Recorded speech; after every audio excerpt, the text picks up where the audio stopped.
ಹತ್ರ ಆಗೋದಿಲ್ಲ ಬಹಳ.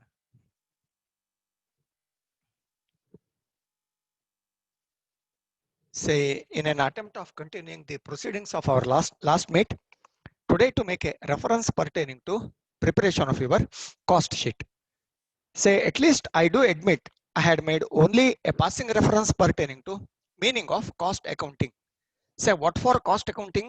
Cost accounting for the purpose of ascertainment and control of cost. So now, not only ascertainment of cost, but also control of cost.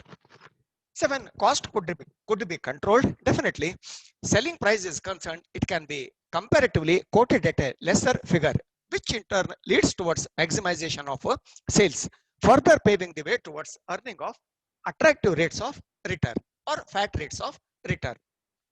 So now, during our last meet itself, I do admit it was a bit long back. I did make a reference pertaining to the definition of cost accounting. Now, in continuation of the same proceedings, today to make a reference pertaining to the preparation of cost sheet. Now, in common parlance, almost all these joint stock companies, whether it be ACC, Associated Cement Company Limited, it is your Brook Bond India Limited, it is your Colgate Palmolive India Limited, whichever may be the type of company, definitely they will, for the purpose of ascertainment of their cost, definitely they do rely upon preparation of your cost sheet. Now, how to prepare the cost sheet? Say, if you have a glance over the contents incorporated on this board, it could very well be crystal clear. So now, presume, take for instance, my company, Cadbury India Limited, it is engaged in the process of production or manufacture of your condiments. Maybe take for instance your 5-star chocolate. Now, when my joint stock company Cadbury India Limited is engaged in the process of manufacture of 5-star a kind of your a type of your condiment. Now, how about the different cost components that can very well be ascertained or that can very well be noticed in the process of ascertainment of the total cost? Now, it can broadly be categorized into distinct heads. Now, in the first instance, material cost, then thereupon to convert raw material into finished product, so definitely we have to press into service the labor force or manpower. So accordingly, we will have to pay them wages. Definitely wage payment or direct wages. Thereupon, some of the direct expenses, I mean incurrence of direct expenses, it would also be inevitable. So now, in this way, we go in for incurrence of your material cost, then labor cost or wages, then different heads of expenditure, and thereupon, for the first time, we are making a reference pertaining to one term or one concept called as your overhead. I do agree. For the first time, we are making a reference pertaining to overhead. Now, what is this overhead? So far as this overhead is concerned, in simple terminology, to express it in crystal clear terms, say overhead means summation of or addition of all indirect costs or all indirect expenses. It can be referred to as your overhead. Now, which distinct overheads are incurred in the process of either transmutation or in the process of conversion of raw material into finished product? Say the different heads of overheads include factory overhead, then administration overhead, then selling and distribution overhead, etc. Now, factory overhead is concerned, in crystal clear terms, it could be said that factory overhead refers to summation of all indirect expenses that are incurred in factory establishment or in your works department. Works department is engaged in the conversion of raw material into finished product. Say thus factory overhead. At times, we may have to go in for sale of scrap. Say in case any your consideration is realized in the form of sale of scrap, that should be deducted out of the factory overhead. Thereupon, we have to make a reference pertaining to, or we need to make an adjustment in the form of opening work in progress and closing work in progress. Now, the next question would be, why to make reference pertaining to opening work in progress and closing work in progress, or why or what for this sort of adjustment needs to be made? It is because of the fact that opening work in progress and closing work in progress are concerned, they are in a way in their raw stage or in their raw form. In the sense, concrete shape, it has not been given to the raw material in the form of your finished product. Maybe your cocoa, your preservatives, thereupon your different your milk, cream, etc. are concerned, they are ready to be given a concrete shape in an attempt of getting converted into your 5-star candiment. So definitely, against that backdrop, we have to make adjustment pertaining to opening work in progress and closing work in progress. We have to add opening work in progress because so far as information pertaining to opening work in progress is concerned, cost accountant will already he has already either ascertained or the information pertaining to monetary figure in respect of opening work in progress will be given. So also the case pertaining to your closing work in progress. In this way, opening plus closing work in progress having been suitably either adjusted or having been suitably arranged for, thereupon we have to go in for addition of further indirect expenses, that is called as your administration overhead. Even in the matter pertaining to administration overhead is concerned, it cannot directly either be attributed to or cannot directly be assigned to a particular cost unit or cost center. So also we have to go in for effective bifurcation of this. So thus administration overhead that needs to be added. Now administration overhead having been added, the resultant figure we call it as your cost of production. Now at times, say for example, I am producing Hero bicycles. When I am producing Hero bicycles, simply presume cost of production of 100 Hero bicycles stood at rupees. Take for instance, it stood at rupees 1 lakh. When the cost of production of Hero bicycles stood at rupees 1 lakh, say it may also equally comprise of opening stock of finished goods. In the sense, opening stock of finished goods refers to the Hero cycles manufactured, but definitely during the previous year or during the preceding year. It has to be because, say, so far as closing stock of last year's is concerned, during this year, it will be sold out in the first instance. So definitely, when having been sold out in the first instance during the current financial year or current accounting year, that sort of adjustment needs to be made. Then, closing stock of finished goods. Presume opening stock of finished goods, so it stood at 10,000 bicycles. Simply presume 10,000 bicycles. Number of cycles produced during the year 90,000 bicycles. Now, total number of bicycles for the purpose of sale stood at 1,000 bicycles. Presume at the fag end of the accounting year or financial year, presume 5,000 bicycles are still lying in the godown. In a sense, it is closing stock of finished goods. Now, this year's closing stock of finished goods, it will be carried forward to the succeeding year or to the next year. Definitely, say, for the purpose of preparation of cost sheet during the current accounting year or financial year, say, value of the closing stock of finished goods should not either be reckoned with or should not be taken into consideration. Against that background, definitely, closing stock of finished goods will be deducted. When closing stock of finished goods having been deducted, the resultant figure we call it as your cost of goods sold. Definitely, cost of goods sold is concerned, it gives a clear picture pertaining to, definitely, it gives a clear picture pertaining to the total number of bicycles sold during the current year. Say maybe in this example, last year's closing stock of bicycle stood at 10,000. Current year's production of bicycle 90,000. Total stock in the godown or total stock with the producer or manufacturer stood at 1 lakh bicycles, and closing stock at the fag end of the current accounting year stood at 5,000. It does mean to say that 95,000 bicycles they have been sold out. Definitely, when 95,000 bicycles have been sold out, now this cost of goods sold is concerned, it gives a clear picture pertaining to information pertaining to the total number of bicycles sold, or in this example, total number of goods sold. Further, to the cost of goods sold, we have to add selling and distribution overhead, because simply with the production of bicycles, definitely we can't go in for selling the bicycles or selling the candiments. For the purpose of effecting sales of the either bicycles or candiments, we have to go in for, or we have to take recourse to different modes of advertisement. Maybe, say maybe commission agents may have to be applied, signboards, neon bulbs, whatever it may be. Say different schemes or the different types of advertisement schemes, it must have to be gone in for. Now, all the expenditure pertaining to the maximization of sales, it could broadly be categorized under the head selling and distribution overhead. Now, selling and distribution overhead in this way having been added to the total cost of goods sold, the resultant figure would be cost of sales.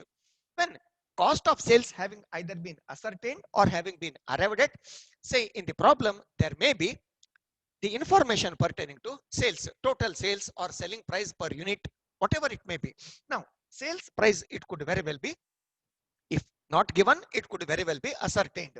Now, the difference between cost of sales and sales, it gives us either profit or loss as the case may be. In case the cost of sales is higher than sales value, it would connote loss. If sales is higher than the cost of sales, it would represent profit. So thus, in this way, we make reference pertaining to your cost sheet. Now, say simply, say because it is an online class, definitely I am not even in a position to dictate problem and thereupon to solve the solutions. Say some live illustrations or live examples I have in support of it. Simply, theoretically speaking, I will highlight upon those different aspects. Say one problem reads as under, from the following, prepare statement of cost for the month of July. Say cost sheet may be prepared depending upon the information provided in the problem. Cost account or cost sheet may be prepared either for a particular month or for an year or for half yearly or quarterly, say whatever that has been sought. Now, in this problem, it has been asked to ascertain prime cost, works cost, cost of production, total cost and profit. Simply, I will read it out one by one. Material consumed, information given in the problem is rupees 1 lakh. When material consumed is rupees 1 lakh, say you go through this blackboard, it is specifically written material consumed rupees 1 lakh. 1 lakh, say this is about the information pertaining to the material consumed. In this problem, no information pertaining to opening stock of raw material, then purchase of raw material, then carriage inwards pertaining to purchase, then closing stock of raw material not given as such. Definitely, we need not have to make any reference pertaining to this aspect. We need not have to make any reference pertaining to this aspect. Simply, specifically having either been ascertained or arrived at, it is given in the problem as material consumed. Say, I will write it out. Material consumed is rupees 1 lakh. Thereupon, productive wages. So far as productive wages is concerned, it is nothing but direct element or direct wages. Say, it is given direct wages. I write it as a PW. PW for productive wages. In case indirect wages is there, under such a scenario, indirect wages should not be taken here, but instead it must be categorized under the head factory overhead. Why? Because wage, where wage will be paid, it will be paid in the factory establishment. Indirect in the sense which cannot directly either be attributed to a cost unit or definitely it cannot directly be assigned to a particular unit of product as such.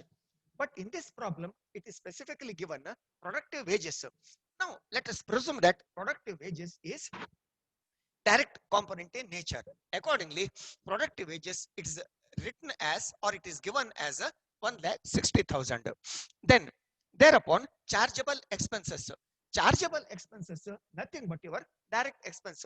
Specifically given in this problem as one, it is given at rupees 10,000.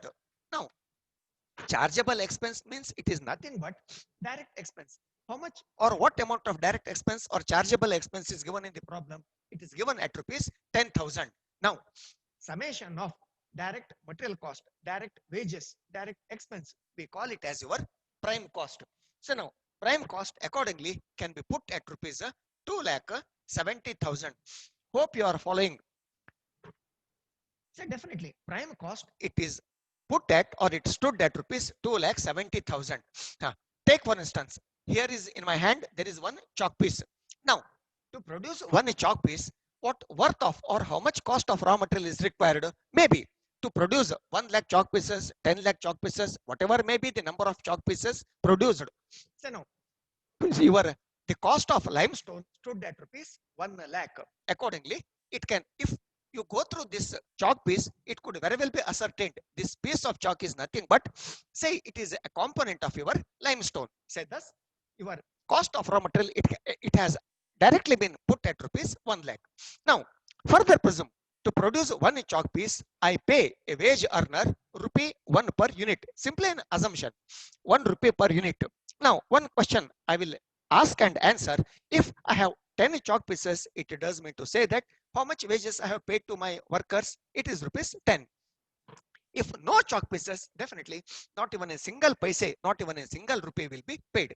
It does mean to say that direct wages is that component of expense which is directly attributed to a particular unit of output, a particular unit of productivity or production.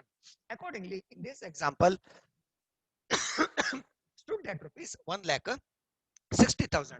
So also chargeable expense put at rupees 10,000. Maybe to produce 1 lakh or lakhs together of chalk pieces, I might have procured one special plant on higher purchase basis on higher basis. Then the higher charge, it can directly either be attributed to or it can directly be assigned to this particular unit of output or unit of productivity. As such, summation of direct material cost, direct wages, direct expense, the summation of all these three, we call it as your prime cost. In this example, the total amount of prime cost stood at rupees 2 lakh 70,000. Now, to switch over to the first indirect item of expense, that is factory overhead. Factory overhead is also called as your works overhead, because factory or works overhead is concerned, it will be incurred in the factory establishment. Now, which are the examples of factory overhead? We say indirect wages specifically given in the problem. Just now I having pronounced direct wages part of prime cost, whereas indirect wages are concerned, indirect wage is paid to the workers working in the factory establishment, and as such, it can be categorized under the head factory overhead. So also factory supervision, where supervision charges in this example worth rupees 8,000 is incurred. It is incurred in the factory because specifically given as factory supervision. Definitely, the amount of factory supervision can also be added here. For the time being, you need not have to go through sale of scrap, because during our offline classes, when we begin to solve the problem, so we shall have a threadbare discussion pertaining to this. Now, so far as factory supervision is concerned, it can be roped within the purview or it can be brought within the broader ambit of factory overhead. So also another one is power and fuel. Now, power and fuel, where it will be used, it is but common sense. Power and fuel is concerned, power and fuel will be mostly used in the factory establishment, and as such, it could also be categorized or can also be roped within the jurisdiction of your factory overhead. Then one more instance of example is there depreciation on machine, where the machine would be located, whether machines would be located or installed in the office or sales sphere or in the factory. It's but common knowledge also. Machines would be installed in the factory. As such, depreciation on machine, it should also be included under the head factory overhead. Then another expense is miscellaneous factory expenses, specifically given as miscellaneous factory expenses, where expenses being incurred in the factory. As such, it can also be categorized under the head factory overhead. Now, to deviate from the normal examples, next expense is office salary. Now, office salary, where what about office? Office is concerned with office is concerned with administration. As such, office salary is concerned, or the amount of office salary is concerned, it will be included under the head administration overhead. Then one more is there, sundry expenses, rupees 8,000, where it would be categorized sundry expenses in the sense incidental expenses. Maybe some of the dignitaries, they might have visited the office, and further they might have been offered with a cup of coffee and a puff of cigarette. Now, when such offering a cup of coffee and a puff of cigarette is concerned, it could very well be roped within administration overhead under the head administration overhead. Then rent and rates. In the problem, it is specifically given in the bracket as office. When rent and rates worth rupees 16,000 included in the bracket as office, it would be prudent to include it under the head administration overhead. One point I will highlight at this juncture itself: rent and rates, if in the bracket it is given as factory, then it has to be included under the head factory overhead. If it is included under the head office, it should be categorized under the head administration overhead. Then bad debt. How about your bad debt? With regard to bad debt is concerned, what for bad debt incurred? It is in an attempt of credit sale having been gone in for, and as such, say it would be judicious to categorize it under the head because bad debt is concerned arising out of sales. Therefore, it should be categorized under the head selling and distribution overhead. Then next expense is carriage outward. Now, where to include carriage outward?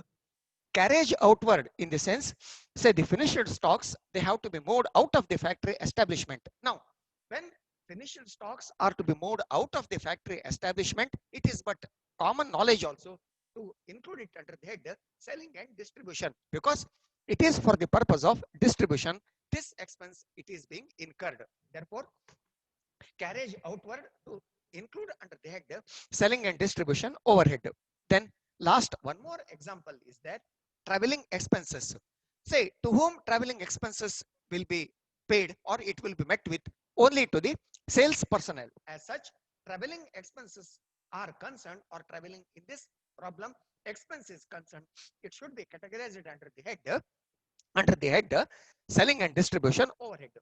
When we go in for summation of all these different heads comprising of prime cost, factory overhead, office and administration overhead, selling and distribution overhead, the resultant figure would be, after having gone in for suitable adjustment comprising of opening stock of finished goods and closing stock of finished goods, the resultant figure would be cost of sales.